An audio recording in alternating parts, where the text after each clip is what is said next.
Hey everybody, it's Ryan. Thanks for downloading today's show. And just a reminder, as always, Wake Up War Chant is brought to you by our friends at For the Table, Madison Social, Central and Township, in the heart of College Town.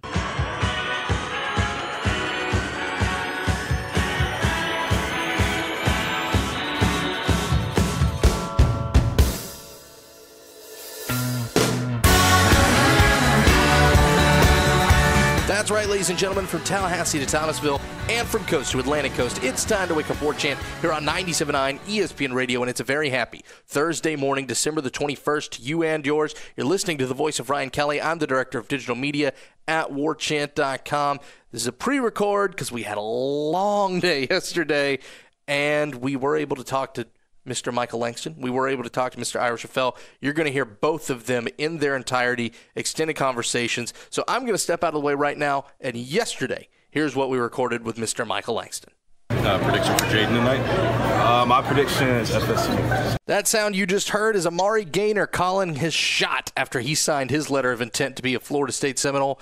The Jalen would be a Nole. And that's, of course, no pun intended. And well, he was a Florida State Seminole. It only took 2 hours to finally get to his part of National Signing Day, but, I should say the early signing period. It felt a little bit like National Signing Day at times, and I think that was the point. But that being said, a big recruiting haul for the Noles at the end of a very, very quiet day for the Garnet and Gold. So we welcome in Michael Langston, the senior recruiting analyst of warchant.com. And Michael, let's go ahead and dive straight into Jalen Woodby, a guy who didn't even have an offer to FSU 8 days ago, an elite talent, an elite prospect, ends up at the Noles.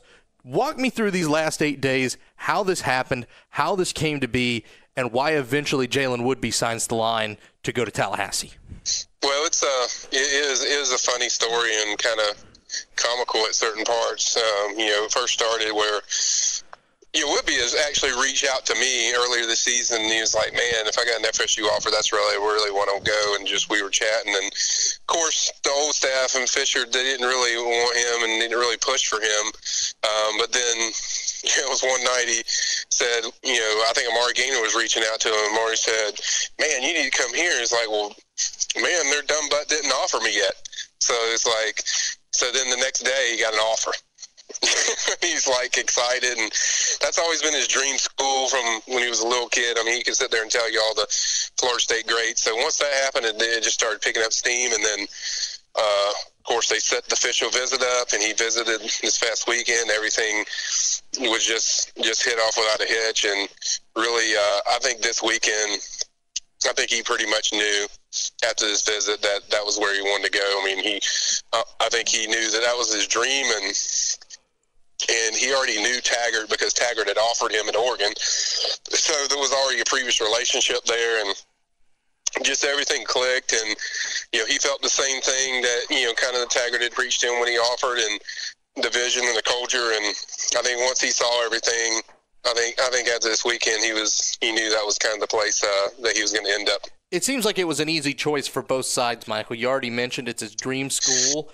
Willie Taggart wanted a splash guy. It's a guy he already recruited. And now you pull a guy from the West Coast. You salvage what was going to be, if you didn't get this done, probably not, I'm not going to say disastrous, because there's still plenty of time to go. There's just so many people want to claim gloom and doom because you didn't hit any of the targets you got in on late, except Jaden Woodby. But there's still plenty of time. This is definitely a marathon to February, not a sprint. However, I will say this. Florida State, just looking at the film that I've seen of this guy, it's impressive. There's a reason that he's the number 4 player in California, which, by the way, just so happens to be one of the most talent-rich state in the country. Just how good of a secondary man is Florida State getting in Jaden? Well, they're getting a guy that can kind of do multiple things as a safety. He can cover. You can put him at corner if you need to at certain times to put him out there, and he'll do the job. But mostly a safety, but hard hitter. Explodes to the football, and after he makes the pick, I mean, he's pretty special. I mean, he can do a lot of special things. So there's a lot to like that pickup, and I think it also says a lot that, I mean, still with all those connections, I mean, to do that in 1 week, that's like, I mean, that's like unheard of in recruiting. That you can, I don't care if you got relationships with a kid or not. I mean, you get you get a kid done in 1 week. He hasn't visited FSU. This is like his first visit to FSU. And I don't care if he's your dream school or not. You still got to do the work. You got to show you got to sell what your program is and sell how you're going to be used.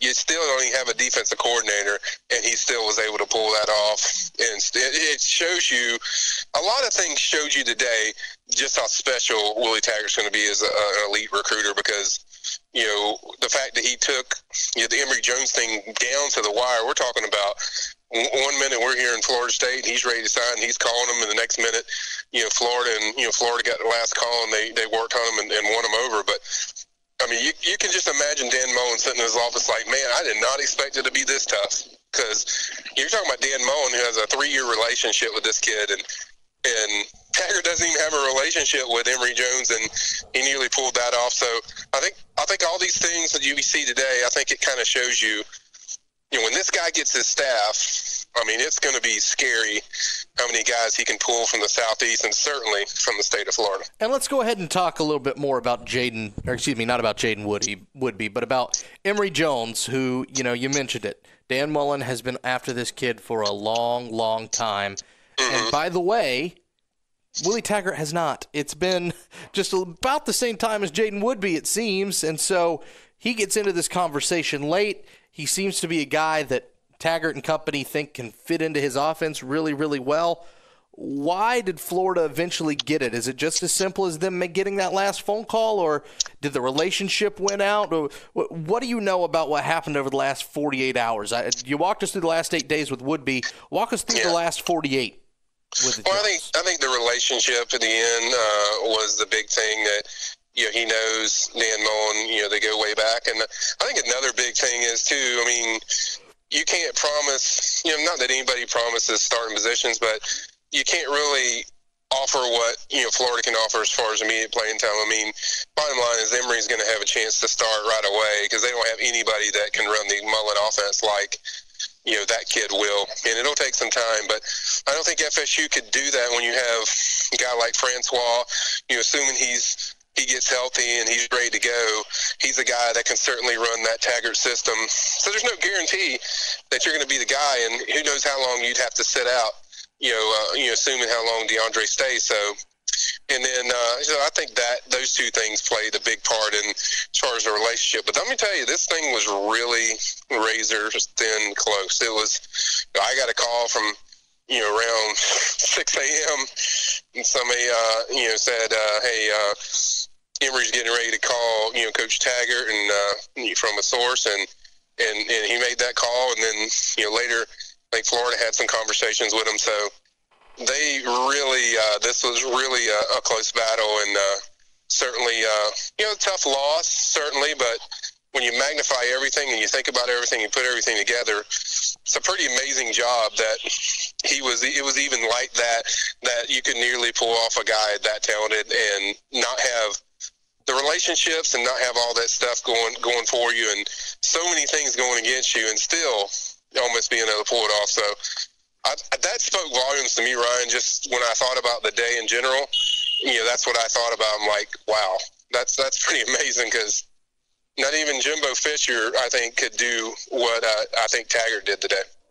Now, the one person that there was no intrigue in, and of course we heard from him at the top of the segment, Michael, well, that's of course Amari Gaynor, who had his very, very, I guess you could say, I don't want to say over the top, but he looked nice. He had the garnet suit, but the gold shoes put it over the top. That's sharp. They were shining, man. They were shining. It reminded me of remember Dustin Hopkins cleats, the old golden toes? Yeah.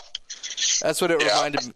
But I was not expecting that. That was pretty impressive. The garnet suit and the gold shoes. I'm like, he definitely wins best dressed, and I was very impressed. And man, I tell you what, I've been to a lot of ceremonies. That was probably one of the most impressive ceremonies I've seen. Yeah, it was pretty efficient. It's good when you can get out in 15 minutes when you have 2 kids, plus they show 2 videos. I was impressed with the, I guess you could say, speediness of being able to get everything done. But, he's the bell cow. He's the guy that you knew was coming this whole time. I don't want to spend a ton of time on that because, of course, it's not exactly breaking news that Amari Gaynor signed with Florida State. But certainly played a big part and kept communication channels open between Woodby and the rest of these guys and became, I guess, my new nickname for Amari Gaynor is the Great Communicator, because he's got that. He knows how to get his message across to these guys. And and the thing is, I mean, he had a big part in this as well with helping get Woodby, because he was a guy that Amari, even when he didn't have an offer, Amari was still staying on him, and I'm sure he communicated back to FSU like, "Hey, coach, this guy really likes us a lot, and I think if he gets an offer, he's a guy that I think we have a legitimate shot at pulling." And I don't think Taggart and them knew how much Jaden really liked FSU. Like, they thought he was interested, but I don't think they understood. And then once they got the feel for it, like, Amari worked on him, and it was basically like, well, we should give FSU a look. And once Jaden said, well, they didn't offer me, and if they offer me, I'd be really interested. And once that conversation happened, it was game on, and Taggart offered him. So Amari played a significant role of kind of getting the communication lines going, as you said, the communicator. Other than that, it went about the way that you called it. James Cook ends up going to Georgia. Did want to ask you, when in the week did it really seem like there was a chance that he would go to Florida State? Because I know there were some rumblings about 2 days ago or so that there was a chance that he could flip.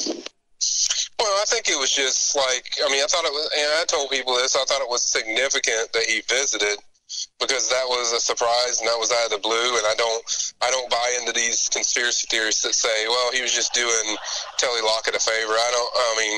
That's just the one school you don't visit when you don't just do favors like that. I think he was genuinely excited and wanted to see what Taggart was all about, and I think he was really excited. And I think if FSU had more time with this, if you got him over for another visit, I think he's a guy you could have pulled off or possibly pulled off, but there just wasn't enough time. And when he came back, and when I talked to him the next day after his visit, and he told me, I asked him if he was going to sign. He said, "Yeah, I'm still signing." That's when I kind of knew that he was going to be Georgia, because what FSU wanted to get out of that is have him wait, and maybe wait till signing day, and then maybe get him over for another visit. Because I can tell you, the Georgia staff did not want him taking that visit. They were pretty clear to James that they did not want him to take that visit, and so if you'd have delayed that, I think there would have been a lot of heavy concern from the Georgia side of things. But I think once he got back, and once he told me that conversation, that's when I kind of knew. Everything else pretty much goes chalk. You said Penix would probably sign with Indiana. He did. Yeah. Rosendo Lewis, of course, says that he's going to South Carolina. Mentioned in his talk the uncertainty of the coaching staff. He mentioned that in his tweet. And I do think that at the end of the day, if you weren't going to get kids to wait until National Signing Day and hold off till February, anybody who changed their mind on Florida State, that was probably going to be the biggest reason why. Yeah, and that's the thing with some kids. It's like, some kids don't want to wait and start the relationship over, and then, he might have fell in love with the FSU staff once they hired the defensive staff, but I'm sure South Carolina also put a lot of pressure on. It's like, hey, all the guys here, we got a great relationship already. You might as well just jump on board and get it done. So I'm sure there was some pushing, for that. And then I think they pushed just a little bit where they could say, well, you don't even know if you're going to like these dudes. So I think once he did that, it was kind of just, I'm not willing to wait anymore. I want to get this done because I know these guys. I don't know the new FSU staff. And you know what? That's okay, Ryan, because that stuff's going to happen. That stuff's going to happen where some kids are willing to wait. And if you have a coach like Odell Haggins, with Robert Cooper that you're close to, it's not as big of a deal. But when you have Bill Miller, who's his main coach, and Bill's likely not going to be here, it's kind of like you're starting over. And so I can see why Rosendo did what he did. So all that being said, A.J. Litton's going to sign in February. Christian Armstrong's on his way to Tallahassee. He signed. All in all, Woodby, of course, is the big get of the day. You lose a couple guys you expected to lose. This day pretty much played out chalk, and even though right now the class is bare, there's not a ton of guys, this is about what you expected today. And the fact that you were able to get a 5-star in a week. I understand the people who are maybe sweating it and maybe a little frustrated. I mean, when you look at the rankings where Florida State is, literally 71st the last time I checked the Rivals rankings, but that was before Jaden Woodby. So they definitely won't be there anymore. Let me make sure I got that right. Right now, when you look at the Rivals team list, they bumped all the way up to 51 at the moment. So they jumped 20 spots. I mean, but even then, that's still behind Wake Forest, Virginia, South Florida, Cincinnati, Ole Miss, Pittsburgh, North Carolina. There's a lot of schools in front of the Florida State Seminoles. I get the people that are maybe still a little shell-shocked by that, but I think the fact you were able to flip that guy, the fact that anything that happened today wasn't exactly a surprise for Florida State. I'm not going to sit here and tell you it was a banner day and it was perfect and everything went their way. I'm sure they would have loved to have gotten Emory Jones and won that battle more than anything. But not a bad day for the Noles. Not a great day, but not a bad day. I would consider it a great day just based on the fact that, as I said, you got a guy that you basically been recruiting for a week. And here's the thing with the fans. And I get their frustration, and I shared that on the board today, is I get your frustration. The problem with fans is they just want the problem solved quickly. And you just have to be patient and let these guys do their job. And you're going to get some, you're going to lose some, but, as we saw with Rosendo Lewis. But, the thing is you have to – everyone's just frustrated because they've dealt with this, stuff all year long. With Jimbo, and you had to worry about the coaching carousel and who's going to be there and who's not going to be there and all this stuff. And people are just, it's been such a long, winding roller coaster that people are ready now for some excitement. And certainly with Taggart coming there was a lot of excitement. But now they want to see kind of the reflex right away. Not tomorrow, Ryan, but right now of, hey, let's kick some butt. And obviously – they're on cloud nine right now with the Woodby commitment, and that kind of soothes kind of the loss of losing Emory Jones. But I understand the reaction. I understand why people feel the way they do and why they were frustrated and irritated and wanting to get all these commitments. But they have to understand patience and step by step. It's I just have a message to those guys. It's gonna happen. Just give it time. Just let them get their staff together, and I think you got basically 3 to 4 weeks of official visits, which is going to be crazy how many guys they probably get in there. But just let the guy do his job. His whole staff they've gotten right now is excellent recruiters, and I think you're going to be very happy with the results at the end of the day. But the main thing is patience, and if they're anything like my wife, they're not patient. So, so it just takes time, Ryan. You have to adjust, and the fans have to adjust to, this. Nobody. The thing you got to remember, we have to remember is, a lot of these FSU fans have never gone through this before. So you never gone through a coaching change where you lose your coach in the grand meat of recruiting season. So a lot of these people are just trying to adjust to all this stuff. So I think people just need to understand that too, that this is new for the fans and they're trying to deal with this stuff. But trust me, guys, they're in good hands. We'll see. It's a march to signing day now, and I'm anxious to see, with the disadvantage of some of your targets now off the board with this early signing period, just how much can Willie Taggart and company do to try to lock down more guys to come to Tallahassee. Michael, we're recording this on Wednesday night. I am sure you're tired. Go to bed. Yeah, and I was going to add, we heard kind of late tonight that there's a possibility that A.J. Litton could sign early from what we're hearing. So that's another guy we're kind of watching that, I've heard that he's ready to get it done, and they're just working out facts, situations. So, that's a guy I think they will get it done, and, he's the guy that we're going to be watching for early signing period. Don't forget, Friday, Isaiah Bolden is announcing, and we think it's going to be, more good news for FSU there. So a lot of excitement. And if they can pull in Bolden, that's a lot of momentum going into the January visits. Exactly what FSU needs to get things cranked up. Of course, keep it posted to Michael's updates. If anything happens with Litton, he'll be the first to know, and he'll be the first to let you know. Michael, my friend, thank you as always. You got it, man. Anytime. Okay, folks, we're going to take a break, and when we come back, our own Ira Schoffel, the managing editor of WarChant.com, going to chat with us about recruiting and more. Wake Up WarChant, 97.9 ESPN Radio, brought to you by your friends at For the Table. Don't be so quick to walk away.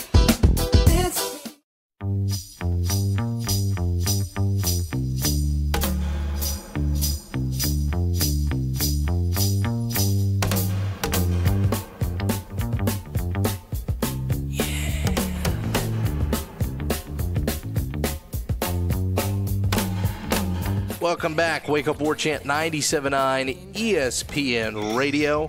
Our own Ira Schoffel joins us on the phone line now. And Ira, what a long day yesterday was, but it ends with good news for Florida State. Jaden Woodby is a Florida State Seminole. I think if you're looking for an exclamation point at the end of a day that was really kind of quiet, you can't ask for a better one than that.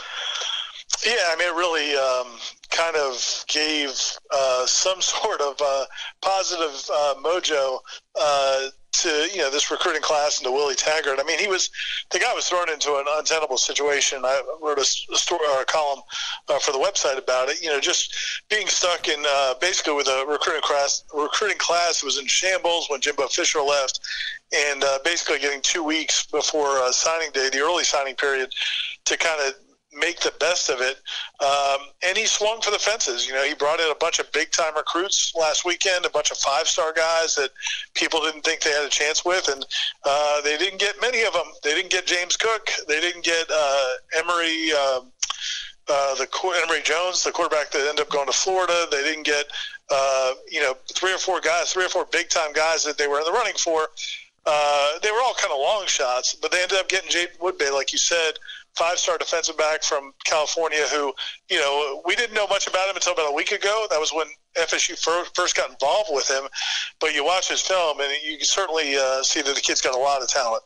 I think the thing there, though, to keep in mind, Ira, and, we just got done talking to Michael Langston about all this, the fact that Florida State wasn't really in the running for any of these guys a week ago, and you made it. You made it to that running. You made it to that signing day. Even if it was the furthest hat down on the table, you were still a hat on the table. And I think that speaks volumes about what the staff's been able to do in a situation that was as bad as it was. It's not like this was some situation where it's soft and all the kids stayed recruited, or all the kids that were here stayed committed and they were ready to roll. This was a very, very bad point. The last coaching staff goes dark for almost a month.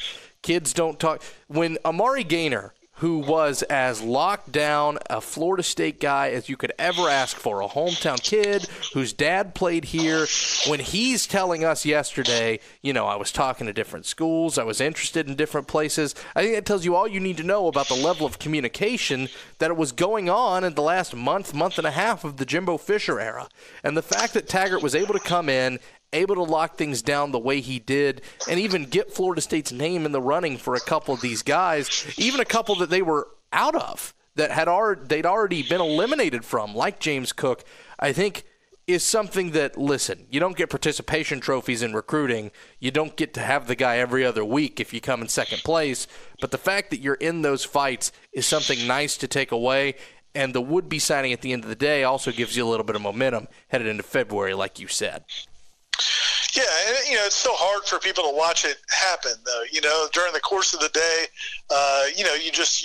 you're in the mix for some of those guys, and you assume that, maybe you'll get half of them. That's what somebody texted me during the day. They said, oh, man, we missed on all the coin flip guys. And that's kind of the way you look at it usually when you're in the running for some five-star guys and there's two or three great programs. It's FSU versus Alabama and Florida, or FSU versus Notre Dame and Michigan, or whatever it is. You feel like, okay, maybe there's a coin flips. And I was like, man, these were not coin flips. I mean, these were Hail Marys. I mean, Florida State wasn't in the running for any of those guys. And, I think Willie Taggart kind of moved heaven and earth to get them on campus last week to give FSU a chance, and they got a chance. But, you talk about some of those guys who were being recruited by the schools they signed with for literally years. It's a good thing I do think it's a good thing. It's a positive thing for the fan base, though, to get the Woodby signing because, I think there were some people starting to wonder, why is it that, Willie Taggart wasn't able to get Cristobal or Jim Leavitt to come? Why, and obviously it's perfect sense. Cristobal got the head coaching job and Jim Leavitt got $1.7 million. But some people will look at who want to criticize will say, well, he didn't get either of the top two assistants he wanted from Oregon, and now he struck out on all these big time guys he went after in the last week. And I don't think that's a fair thing to say, but I do think people were going to say it. So I think for Willie Taggart's standpoint, just to kind of have something positive happen, it's really the first tangible positive thing that really has gone his way in the 2 weeks he's been head coach.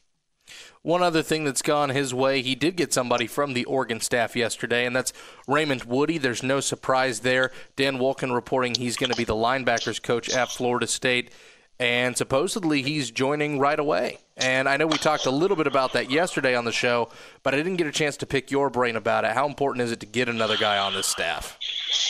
Oh, for sure. I mean, and again, I think it's another guy that he's comfortable with, a guy that's kind of he's been with at several stops before. But I think at this point now, they've got basically almost half the staff in place with their assistant coaches, and including Odell Higgins, who's going to stay over, I'm sure. Now it's a matter of really kind of solidifying the rest of that defensive staff, getting a defensive coordinator, really figuring out. Maybe who a couple of they still need a couple of the top level assistants, game planner guys that are really going to handle a lot of the X's and O's strategy stuff, because not that these guys can't help in that way, but these guys, their forte really has been recruiting. I mean, Telly Lockett, tremendous recruiter, Pimpleton, tremendous recruiter, this guy, what's his Damon Woody. Raymond Woody. My bad. Raymond Woody, tremendous recruiter. I mean, it's so those are great things, and those are getting the players is huge. But I think what he's got to finish off here is get a couple of big time X's and O's guys. And of course, that big time X and O's guys that everybody wants to know is defensive coordinator above all. And yesterday, our colleague Jeff Cameron got a one-on-one with Willie Taggart, and Willie Taggart said that he hopes to have this staff done at the end of the year, which, by the way, I don't know if you know this, but that's in 10 days. So I'm anxious to see just how much light speed this gets to hiring a staff. How much does this speed pick up, and does he accomplish that goal of getting everybody by the new year? Yeah, and I think, really I think the priorities were get a few of those guys in, try to get as much as you could out of this early signing period, knowing that it was not going to be anything. Some of these schools are signing 18, 20 guys today in the first day of the early signing period, and Florida State, got 4. So it wasn't going to be an opportunity to get a ton of them, but get as many as you could. And then there's still 2 more days of the signing period. They may get 1 or 2 more guys. And then it's focused, turn the attention to really solidifying the coaching staff. And he may already, be very close to hiring somebody. It depends on kind of what those people are doing in terms of whether their team still has games remaining or a game remaining, a game or games remaining. And so that's got to play out. But, again, I think that's where his full attention will be after this Friday.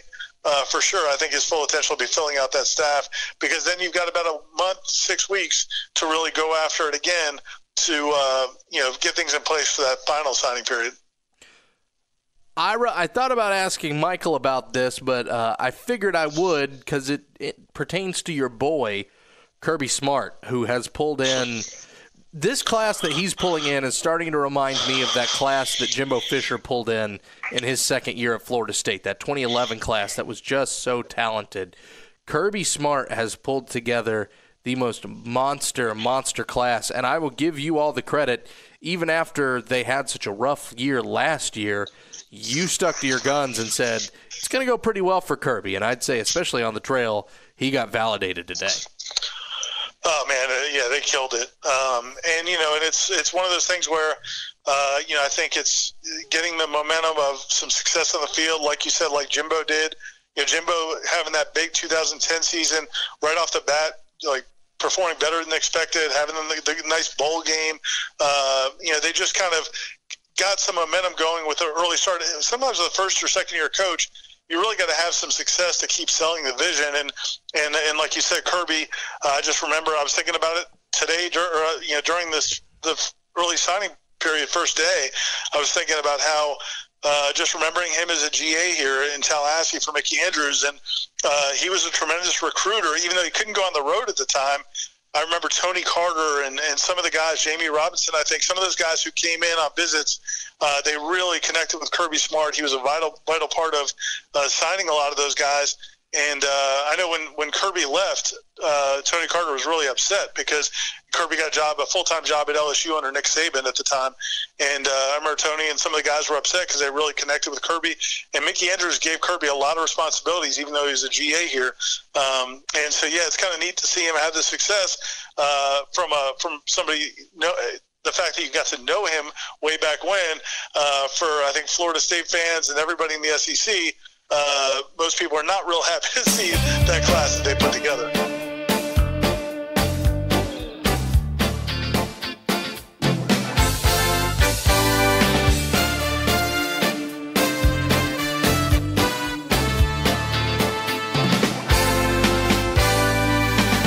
Everybody's looking for the perfect world. You can have everything your heart desires. All aboard the Taggart train. I'm really excited about FSU football and the Willie Taggart era. Did you hear there's also a new era happening at warchant.com? Did Warchant get a new coach? No, but they did get a star player. Corey Clark is joining the team. Between Gene Williams, Ira Schoffel, and Corey, that's nearly 50 years of experience covering the Seminoles. Glad I finally took advantage of that 30-day free trial offer and subscribed. And now you get the added bonus of reading Corey Clark's insight into the Noles. Warchant.com, your ultimate Seminole sports source.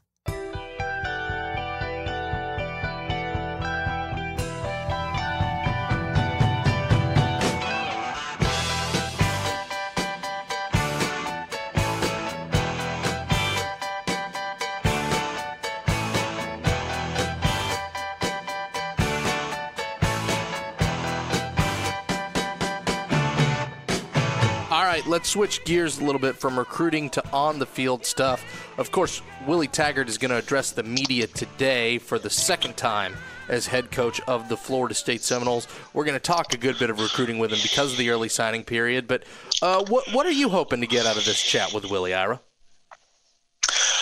I think it'll be good this will be a good chance for him to kind of maybe open up on some things with a little bit different perspective. The introductory press conference was mostly about, the decision to come to Florida State and what drew him to it. He talked about, agonizing over the Oregon decision and leaving so quickly and all of that, and then talked some about growing up a Florida State fan. So it was a lot of big picture stuff, but he didn't really know much about the challenges of the job, what he was walking into, what these players were like, what practices were like. And so I think that'll be really interesting to hear him talk about, some of the things he's implemented already in practice. I mean, Corey wrote a column about it a couple days ago, just about, the different approach to practice with playing a lot more hip-hop music and things like that, which is, certainly a new generational millennial kind of thing to do that certainly wasn't done very often under Jimbo Fisher, never in a million years what happened under Bobby Bowden a decade ago. But, again, it's a new era, and he's trying new things to kind of get guys excited. So, but, why did he feel that was necessary? What did he see at the first couple of practices he's been to? A, in terms of talent, B, in terms of the spirit of this team. And then also, talk to him about some of these other players. I mean, Jaquez Patrick was really insightful the other day talking about his decision he's going to have to make, and the fact that he's talked to, Royce Freeman at Oregon to kind of get a feel for what Willie Taggart's offense is like, because he's got a tough decision. Some of these juniors and seniors, a coaching change is harder on them than anybody else because they're set in their ways. They were used to one coach. For a freshman who's going into a second year, it's usually not that big of a deal. They just got to know Jimbo. Now they're ready to move on. So a guy like Jaquez Patrick who's thinking about going to the NFL, he had a lot of things to say about that decision. It'll be good to hear what Coach Taggart has to say about guys like him and some of the other guys he's trying to convince to stay next season. And, just his perspective on the program now that he's been in place for a couple of weeks.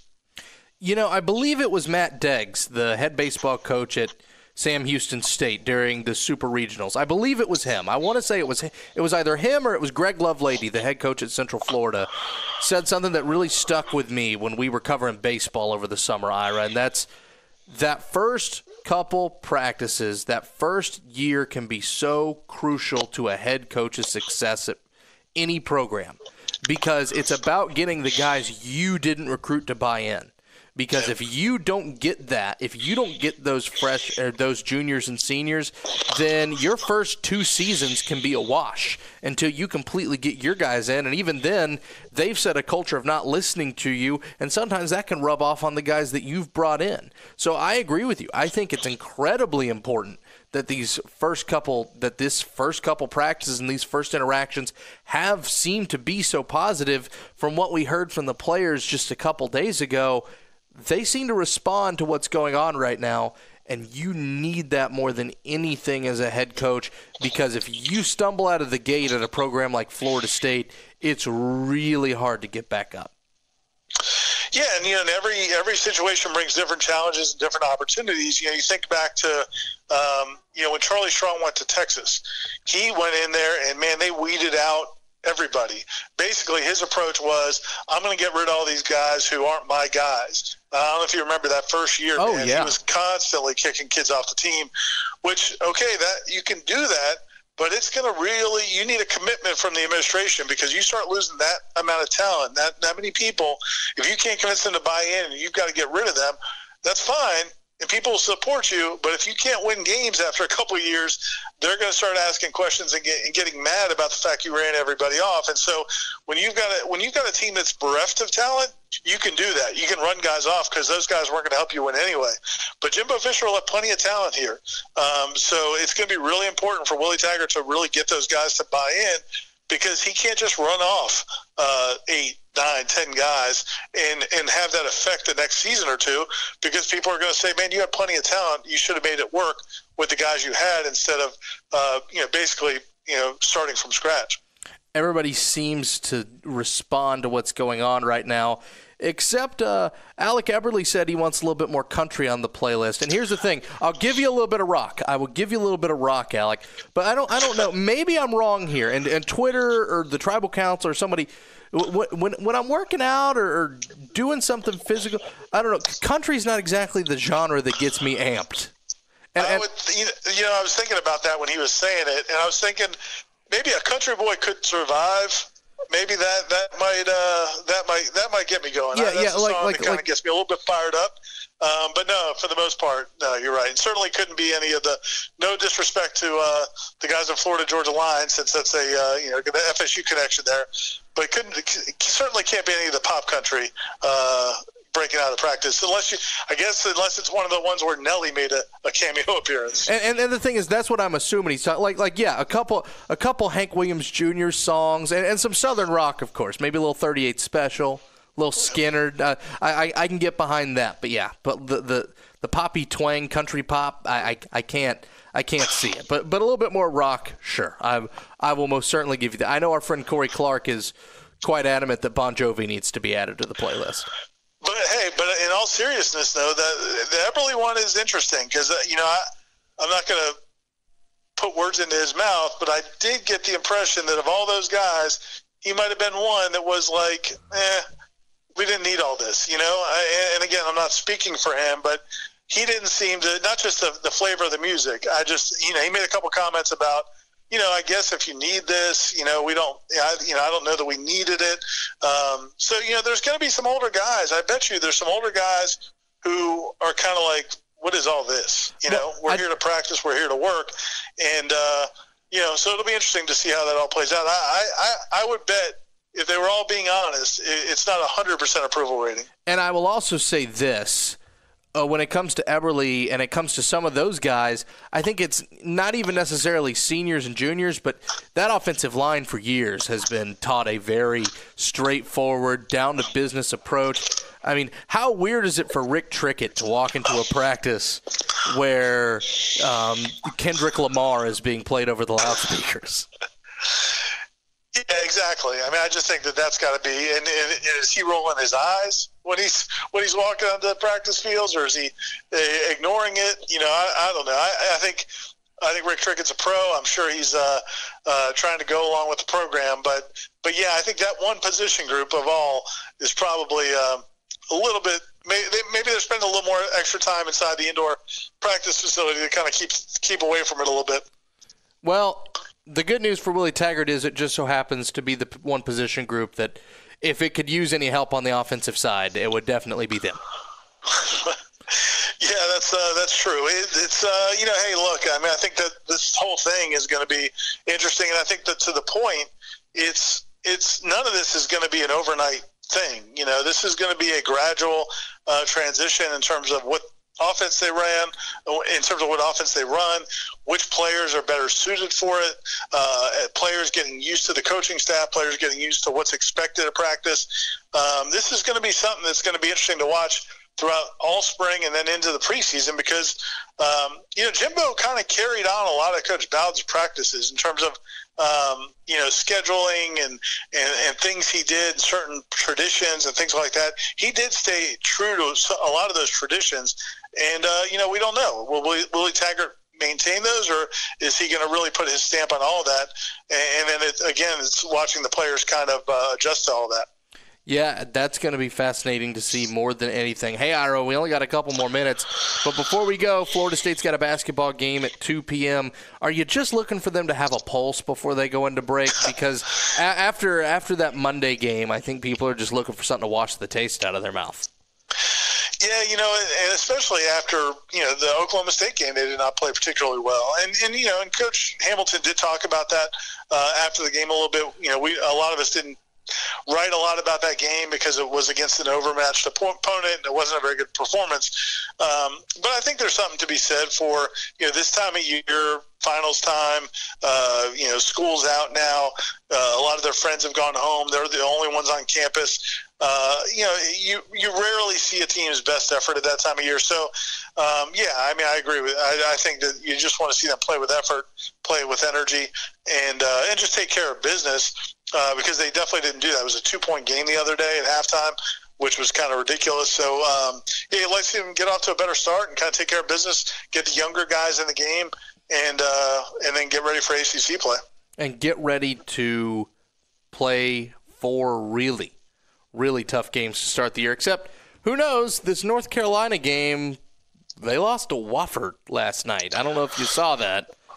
Shocker, huh? Yeah. Here's the thing about North Carolina, and I'll say this and then I'll run because I know we're almost out of time. But here's the thing about Roy Williams. His good is really, really good. But K's worst years are still in the tournament. Roy's worst years are usually like second round in IT. And I think that kind of speaks to the way those two programs are run. Good observation, man. Yeah, I'm curious to see what this Carolina team. Actually, one of my neighbors, a good friend of mine, is a big Carolina fan, and he's a little bit skeptical of this Carolina team as well. So it'll be interesting to see. Look, man, Florida State. I think he's gonna have a chance to knock off some of those higher ranked teams in the conference, and of that group. Maybe Carolina's the really vulnerable one. The ceiling may be the roof for North Carolina, but the floor is, sometimes it's rather far down. But anyway, Ira, thanks so much. Always appreciate you joining us. Thanks, Ryan. Take care. All right, ladies and gentlemen, that does it for us. Golic and Wingos. It's up next here on 97.9 ESPN Radio. Melikilikimaka is a thing to say on a bright Hawaiian Christmas day. That's the island greeting that we send to you from the land where palm trees sway. WarChant.com is the ultimate inside source for FSU football and recruiting. And now you can get in on the action for free for an entire month. WarChant.com is offering a risk-free 30-day trial subscription. Get full access to the #1 website covering the Seminoles just by entering the promo code WarChant30. That's WarChant30. Sign up and get in on the world's most active FSU message boards. Receive breaking news, stories from our award-winning staff, plus get exclusive interviews and videos. Just enter the promo code WarChant30. WarChant.com, your ultimate Seminole sports source.